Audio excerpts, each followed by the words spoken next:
Welcome back to the Daily Crypto Deep Dive. Today we're unpacking one of the biggest long-term moves in the entire digital asset space. The arrival of a US spot ETF for XRP. The quiet truth that Canada led this movement years before the United States ever caught up. How global ETFs are reshaping investor behavior from pensions to retail, and where this arms race is heading next. This isn't just about price. It's about access, infrastructure, regulation, psychology, and the slow merging of traditional finance with the world of digital assets. By the time we're finished, you'll understand how the crypto ETF universe actually works, why prices don't explode on day one, and why this shift is far more important for the next 10 years than it is for the next 10 days. Let's start with what actually happened this week. The United States finally approved and listed a physically backed XRP ETF, allowing investors to buy exposure to the asset through a normal brokerage account, just like they'd buy shares of Apple, Tesla, or a gold ETF. Behind the scenes, the fund buys and holds real XRP in regulated custody, so that the price of the ETF mirrors the price of the underlying asset as closely as possible. It's straightforward for the investor, incredibly complex behind the scenes, and transformative for the asset itself. And the demand showed up immediately. Within minutes of launching, trading volumes hit tens of millions of dollars. That's not retail speculation. That's structured money. Algorithmic flows, high-frequency desks, and institutional allocators who were waiting for a compliant way to express a view on XRP without touching an exchange. But here's the thing most people don't realize. This isn't the first time a crypto ETF like this has existed. In fact, the US is years late to the party. To understand how we got here, we have to rewind to 2021, because the real pioneers of crypto ETFs weren't in New York, they were in Toronto. Back in early 2021, Canada listed the world's first physically settled Bitcoin ETF. It was a watershed moment. Up until that point, every proposed crypto ETF in the United States had been rejected. The SEC either stalled them, denied them, or pushed them back into futures-only territory. Canada, meanwhile, looked at the demand, looked at the custody readiness, looked at the regulatory framework, and simply approved it. The response was enormous. Hundreds of millions of dollars flowed in during the early days. Wealth managers, pensions, conservative retail investors, and tax-advantaged accounts flooded into the new structure, not because it was exciting, but because it was safe, regulated, and familiar. And Canada didn't stop there. They launched the world's first spot Ethereum ETF shortly after. Then more issuers followed. Fidelity launched products, Evolve launched products, CI Galaxy launched products. Canada built an entire ecosystem of crypto ETFs years before the United States allowed a single one. These early Canadian products proved something incredibly important. Spot crypto ETFs didn't break the world.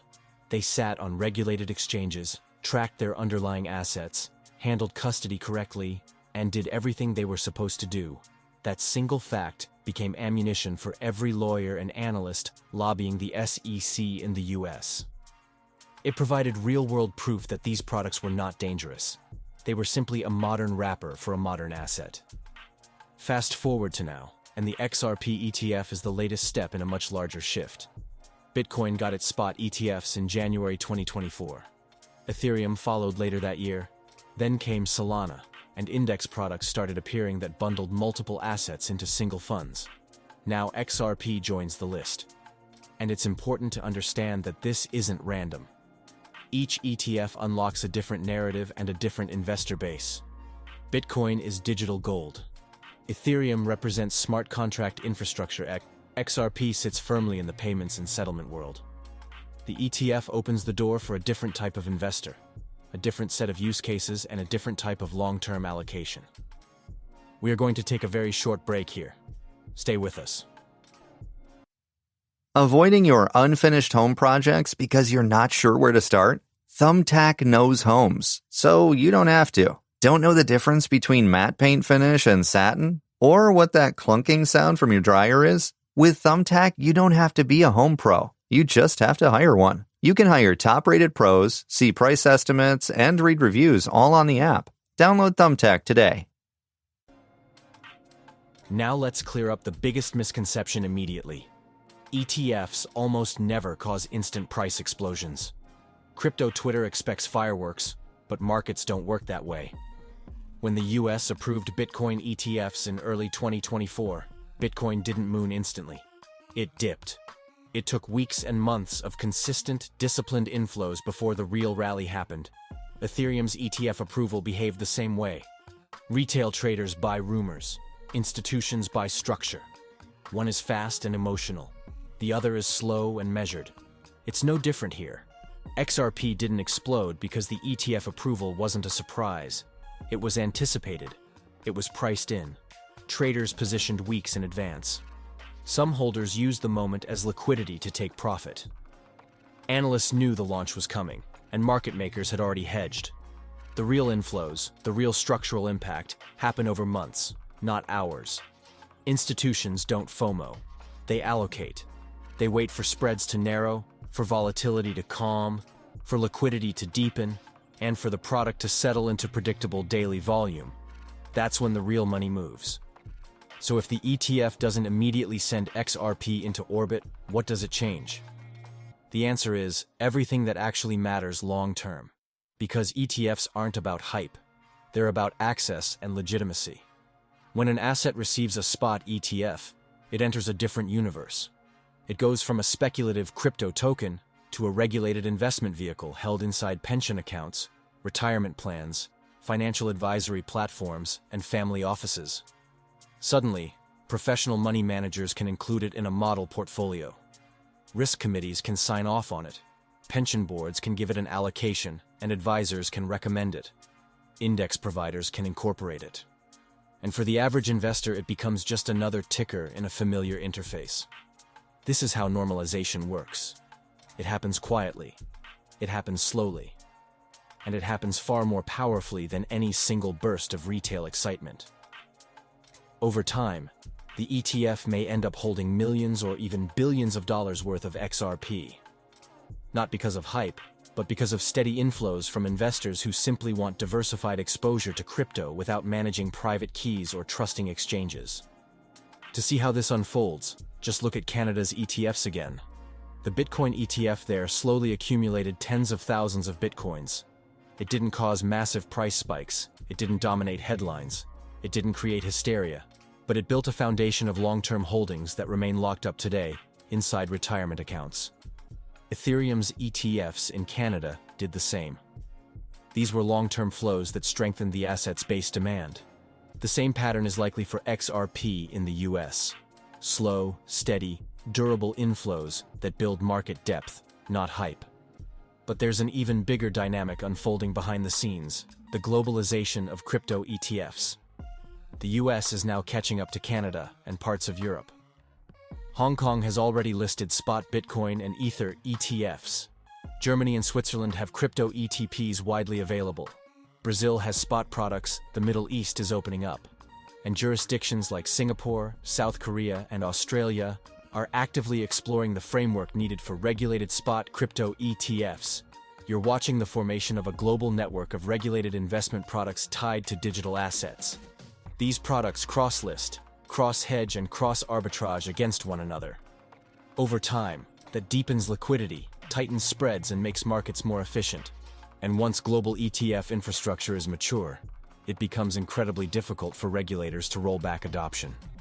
When pension funds, family offices, sovereign wealth funds, and advisory platforms hold crypto exposure through regulated ETFs, the asset class becomes embedded. It becomes part of the system. And that's the point at which long-term adoption becomes irreversible. Now let's talk about the institutional psychology, because this is the part most people overlook.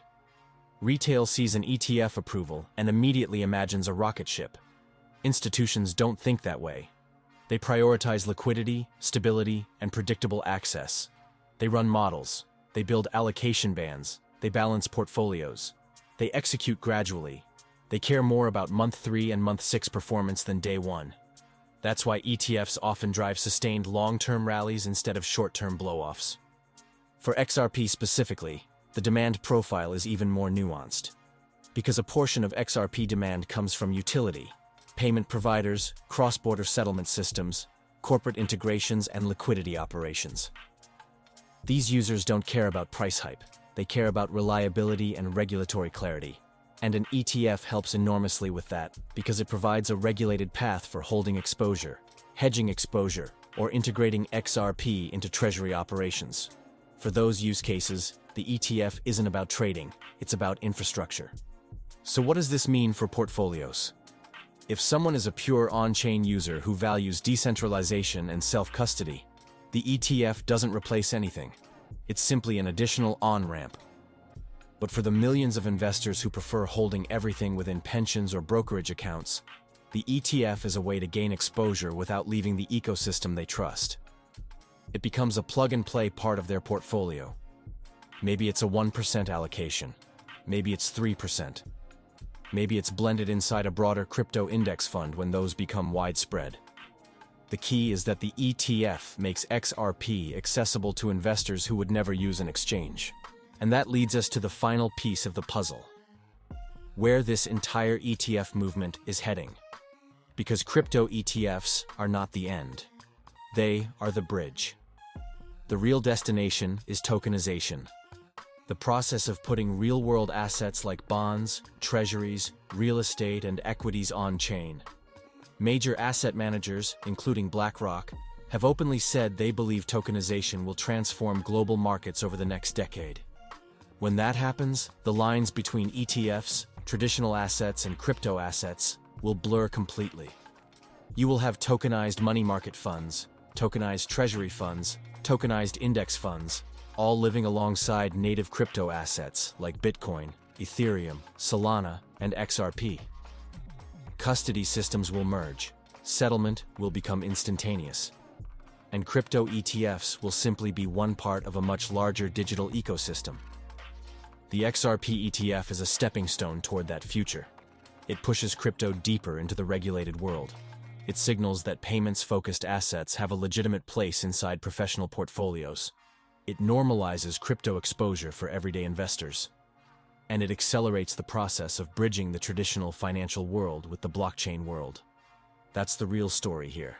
Not hype, not quick gains, but structural change. The kind of change that reshapes how capital flows for years, not days. The kind of change that moves crypto from a speculative niche into a permanent pillar of global finance. And as more ETFs launch across more assets and more regions, the foundation gets stronger. So, to wrap this deep dive, here's the simple truth. The XRP ETF didn't send the price into the stratosphere because markets don't work that way. But what it did do is far more important. It opened the door for long-term capital. It expanded access. It increased legitimacy. It signaled that XRP has joined the regulated club. And over time, that creates deeper markets, steadier demand, and stronger price floors. It's the beginning of a slow re-rating process, not the end. If you've enjoyed this deep dive, make sure you follow the show on Spotify, drop a 5-star rating, and check back tomorrow, because this new ETF era is just beginning, and we'll be covering every twist and turn as it unfolds. Thanks for listening, and as always, we'll see you at the top.